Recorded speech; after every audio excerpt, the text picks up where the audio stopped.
Rachel, do you have roll call? I do. Thank you.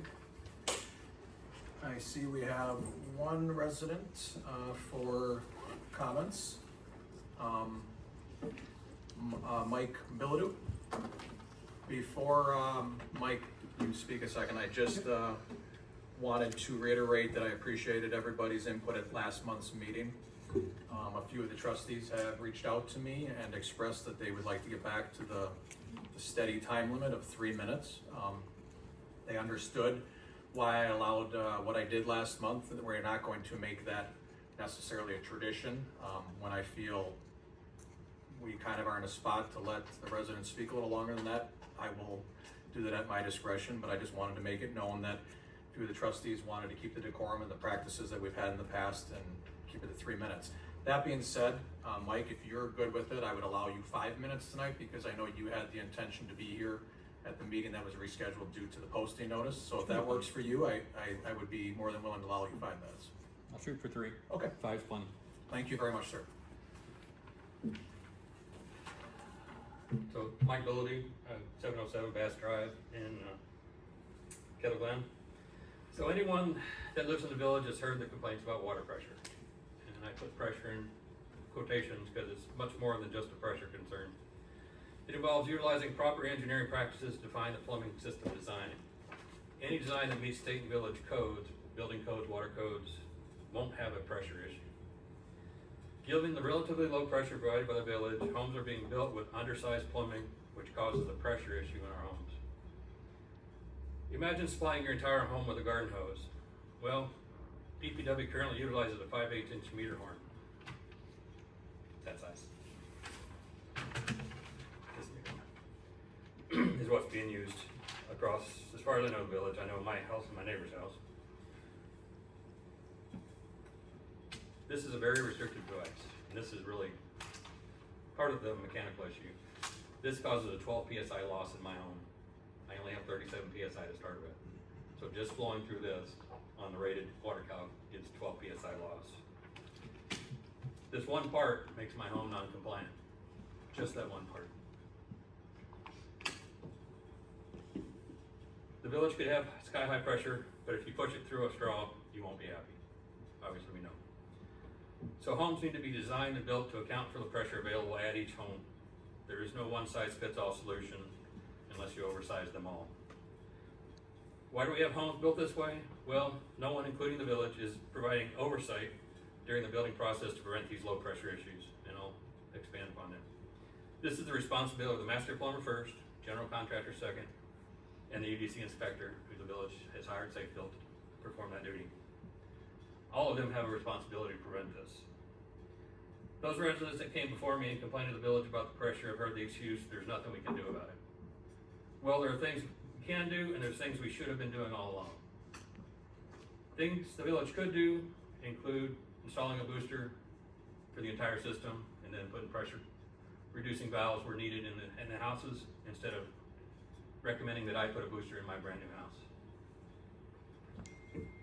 Typical municipal pressures are in the 50 to 60 PSI range. My house has 37. This building, if I remember correctly, has about 60 PSI. Some sections of the village are high enough in elevation they receive less than 30 PSI. Don't we pay enough in taxes to expect typical pressure? Another option is a water tower. New water tower, taller water tower. Again, you need the pressure reducing valves in certain houses. Things the village should have been doing all along. The most basic thing is ensuring homes are built to code. We all know we must pull building permits and get inspections done, which then means we all, as homeowners, assume the proper inspections are being done. Proper is, I'll be defining. Well, they're not happening in the manner they should. During the initial process of investigating the issue in my house, I reached out to DPW, who referred me to Safebuilt. When I asked Safebuilt for a copy of the water calcs, I was told we do not have water calcs for that home. They are only requested if things look funny. As far as I can tell, this is a violation of Waterford Village Code Chapter 98 and State Plumbing Code. The role of the UDC inspector is to oversee the permitting and inspection process and ensure all systems of the home meet state and village codes prior to issuing an occupancy permit.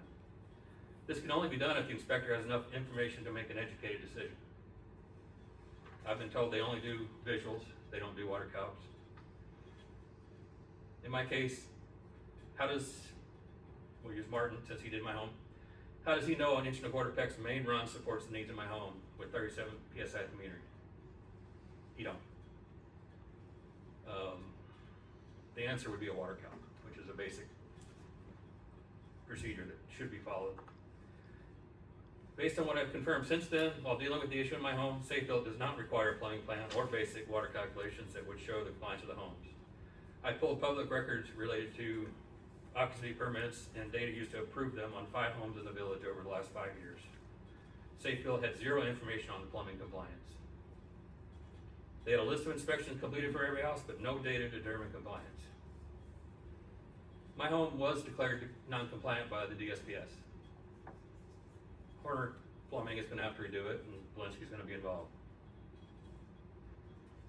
They concluded these incorrect calculations resulted in the original construction water piping being installed undersized, thereby causing lack of flow and pressure available, as I stated.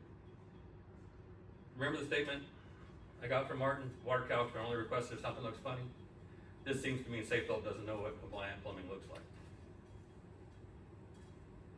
Therefore, it's my assertion that the village DPW and Safe Built have failed to ensure 1 and 2 family dwellings in the village are compliant with the state of Wisconsin and village building codes. Therefore, for the current future people of Waterford, I'm requesting the board to immediately begin an investigation into DPW and Safe Built personnel and procedures to uncover any misconduct, lack of diligence, or incompetence in regard to this matter. Asking the board to immediately begin investigation to the extent of the water issue in the village and possible solutions to bring all homes into compliance. I believe this should include a formal complaint process in which a third-party independent entity inspects any house that is filed, a complaint is filed against or issue is filed against.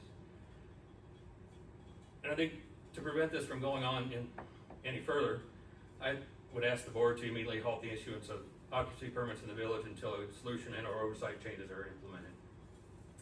Thank you for your time. Any questions that you would like to answer at this time, ask me this time, or? No? Okay. Thanks much. Thank you, sir. All right, we have no public appearance or hearings this evening. So we are gonna move on to reading and approval of minutes from our last meeting on 6/16 of 2025. Motion to approve as. Second. All right, we have a motion and a second. Any questions, comments, anything regarding the minutes? All right, hearing none, all in favor? Aye. Any opposed? Motion carries. Approval of minutes. We have no licenses this evening to approve, therefore we'll move on to report anything from DPW? All right, anything from the parks? No new business. Okay. Great job, by the way, with all the events in the parks lately. Your crew has done a great job and put in a lot of extra hours. Very, very impressive. Let's see, the library, fire chief. I have an update on the library. There's 4 candidates being interviewed this week for the new director, so they hope to dwindle it down to 2. Excellent. Anything from the administrator? No, sir. Okay. Moving right along then, we have 2 new appointments to approve tonight for committees. One is Matt Geezy for the Finance Committee, and the other is Abra Dexter for the CDA, Community Development Authority. They were in your packet. Abra just was appointed to the library board at our last May meeting, I believe. And Matt Geezy currently runs Patriot Financial here in the village. And I've spent a good 2 hours with him. He'll be a great asset to the Finance Committee, as will Abra be. So that, we need a motion to approve those appointments tonight. So moved. I'll second. All right, having a motion and a second. Any other conversation regarding the appointments? Hearing none, all in favor? Aye. Any opposed? All right, appointments carry.